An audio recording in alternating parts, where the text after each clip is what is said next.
Try one today, or choose any large Papa John's pizza, even specialties, only $11. That's any large pizza, only $11.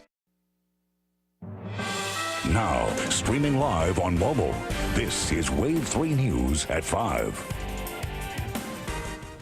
You could almost miss one of the most important sites here in Louisville for American history if you blink or if you drive too fast down Bardstown Road. Yeah, tucked away behind the brush sits a narrative of enslaved African Americans, the archaeology of antebellum America and Kentucky, the evolution of a president's political philosophies right here, and the development of modern historic preservation. Wave 3's Dawn G takes us to Farmington to learn and relive an American story.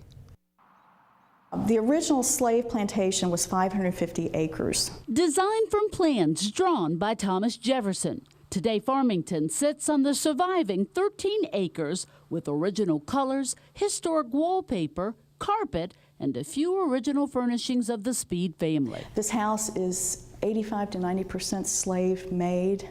They fired the bricks. They built the structure. 57 slaves did the back-breaking work of the farm and hemp plantation. During Abraham Lincoln's visit in 1841, the 32-year-old lawyer spent almost a month with the Speed family. This is where Lincoln walked, learning about slavery, learning about plantation life. He has a slave that's pretty much assigned to take care of him. Lincoln was not comfortable with that. Joshua Speed was even more uncomfortable thinking about how he was going to explain that to his father and mother, John and Lucy Speed, owners of the plantation and the slaves.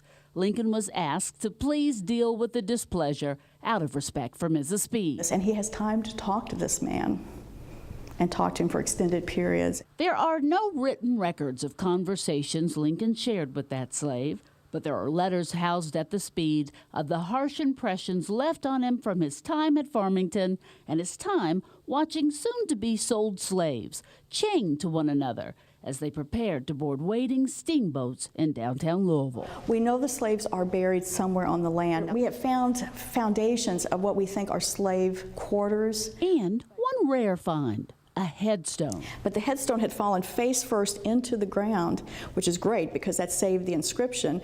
When they righted it, it's oval and it says, Morocco, true and faithful servant of J. Speed. Farmington historians believe Morocco drove the family carriages and conducted business in downtown Louisville for Mr. Speed.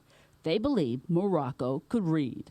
This is not only surprising, but hard to understand and explain. If you, as a plantation slaveholder, teach your slaves to read and write, you are sent to prison, because that's against the law. Farmington slaves who broke the law by running had to outrun John Speed's wealth. So he would put these big advertisements in the paper, I mean, not like little pieces, but big ones, describing the person in great detail and offering $500 for their return. Big rewards generally brought about swift capture and return. The average person at that time is living on about $100 a year. That's the average income, typically for a storekeeper or a farmer.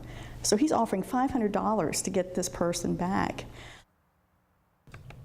Wow, on a sad note, if Farmington does not find a way to fund itself, this piece of history could be closed by July. Farmington open 6 days a week. Wow. And if you'd like to visit or maybe learn more, log on to wave3.com. Yeah, it's a great place to go to continue this historic journey. Join us this Saturday night at 7:30 for Progeny of the Passage. It's a special Wave 3 presentation. We'll take you on a journey on the transatlantic slave trade with Fraser History Museum. And Fraser's special exhibit, Spirits of the Passage, featuring artifacts from a sunken slave ship, will be open until June 16th. Tracking